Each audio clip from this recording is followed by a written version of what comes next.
মাইক্রোওভেনের তেল চিটচিটে ভাব দূর করতে কি করবেন?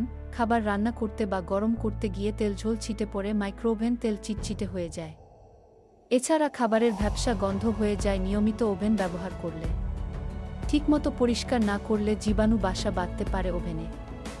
আর এমন গুরুত্বপূর্ণ ভিডিও প্রতিদিনই আমার চ্যানেলে আপলোড হয়। দয়া করে ভিডিওতে একটা লাইক দিয়ে ভিডিওর পরবর্তী অংশটুকু কন্টিনিউ করবেন। চলুন জেনে নিই তেল চিটচিটে ওভেন কিভাবে পরিষ্কার করবেন। ১. একটি পাত্রের পানির সঙ্গে লেবুর রস এবং বেকিং সোডা মিশিয়ে নিন। এই দ্রবণে কাপড় ভিজিয়ে মাইক্রোওয়েভের ভেতর ও বাইরের অংশ ভালো করে মুছে নিন। ২. খাবার পড়ে গেলে সঙ্গে সঙ্গে হালকা গরম পানিতে মাইক্রোওয়েভ ক্লিনার গুলে স্পঞ্জ দিয়ে মুছে নিন। তবে যদি রান্না করার সময় বাটিতে ঢাকনা দিয়ে রান্না করতে পারেন তবেই সবচেয়ে ভালো হয়। ৩. ওভেনের ভেতরের গন্ধ দূর করতে একটি বাটিতে পানি ও এক টুকরো লেবু নিয়ে ভেতরে রাখুন।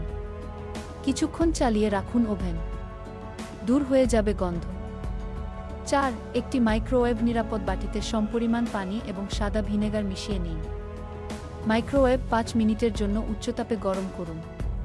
তৈরি হওয়া বাষ্প দাগকে নরম করে দেবে। এরপর ভেজা কাপড় দিয়ে মুছে ফেলুন ভালো করে। ৫. একটি ভেজা কাপড়ে বেকিং সোডা ছিটিয়ে মাইক্রোওয়েভের ভেতরের অংশ পরিষ্কার করে নিন। এরপর পানি দিয়ে ধুয়ে পরিষ্কার কাপড় দিয়ে শুকিয়ে নিন।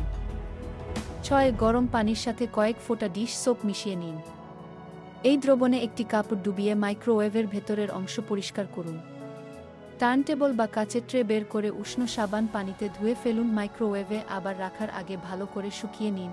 আশা করি আজকের ভিডিওটা আপনাদের একটু হলেও উপকারে আসবে। যদি আমার ভিডিও থেকে একটু উপকার পান তাহলে অবশ্যই আমার চ্যানেলটা সাবস্ক্রাইব করার অনুরোধ রইল।